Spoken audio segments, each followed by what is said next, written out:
नमस्कार दोस्तों, आपका स्वागत है देसी गुरु चैनल पे। अभी आईपीसी का सीरीज चल रहा है और आप ये वाले सेक्शन को बहुत अच्छे से जानेंगे कुछ ही पलों में। दोस्तों, यदि जानकारी पूरी चाहिए तो वीडियो के अंत तक बने रहें।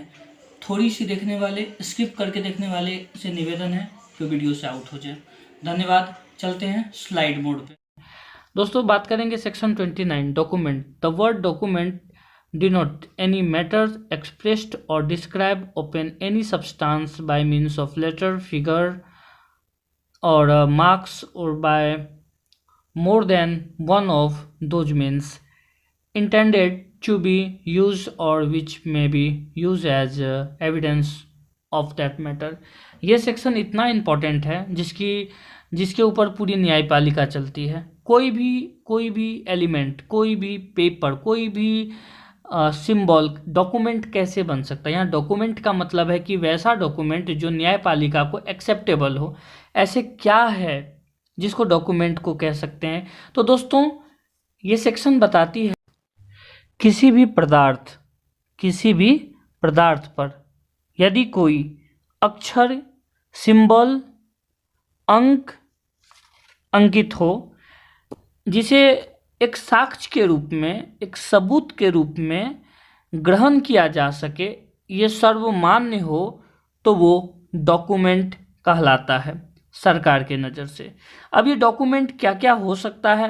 एग्जाम्पल के तौर पे यदि मैं कहूँ चेक, बैंक के द्वारा जो चेक दिया जाता है, क्या ये डॉक्यूमेंट है? हाँ भाई, बिल्कुल डॉक्यूमेंट है। पावर ऑफ अटॉर्नी डॉक्यूमेंट है क्या? हाँ, बिल्कुल डॉक्यूमेंट है। क्यों? क्योंकि ये सभी के द्वारा ग्राही है और ये एक लीगल प्रोसीजर के माध्यम से पावर ऑफ अटॉर्नी बनाया जाता है। यदि मैं कहूँ कि चलो ठीक है, इतना तो है, एग्रीमेंट पेपर क्या डॉक्यूमेंट है? क्या इसे डॉक्यूमेंट माना जाएगा? तो भाई, एग्रीमेंट पेपर वो होता है जब एग्रीमेंट बनाया जाता है तो कई सारे गवाहों के साथ होता है और ये सर्वमान्य हो सकता है, इसलिए ये एक डॉक्यूमेंट हो सकता है। इसे सबूत के रूप में यूज किया जा सकता है।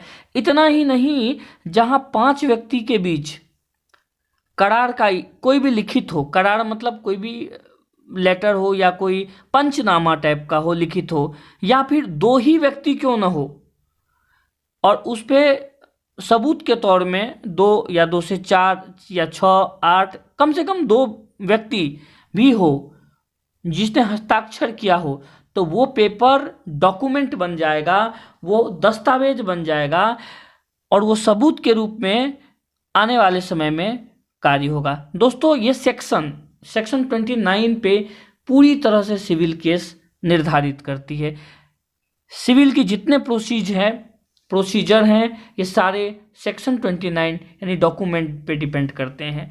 अब डॉक्यूमेंट के 2 भाग होते हैं, एक होता है इलेक्ट्रॉनिक डॉक्यूमेंट और एक होता है विदाउट इलेक्ट्रॉनिक डॉक्यूमेंट। तो इलेक्ट्रॉनिक डॉक्यूमेंट के बारे में बाद में हम लोग देखेंगे।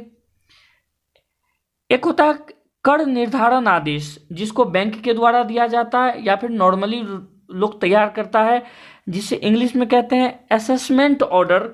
ये भी एक दस्तावेज है, ये भी एक डॉक्यूमेंट के रूप में यूज किया जाता है। ये एक डॉक्यूमेंटल होता है। कोई व्यक्ति यदि अपना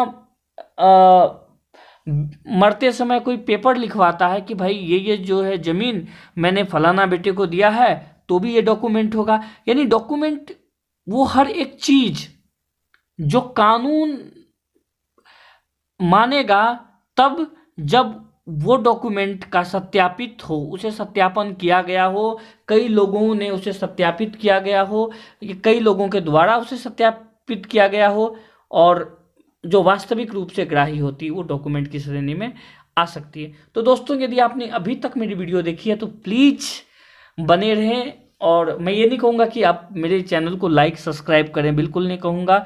यदि आपको जरूरी होगा मेरे कंटेंट का तो आप डेफिनेटली करेंगे, मेरे बिना बोले करेंगे, जैसे कि अभी आप किए हैं। धन्यवाद।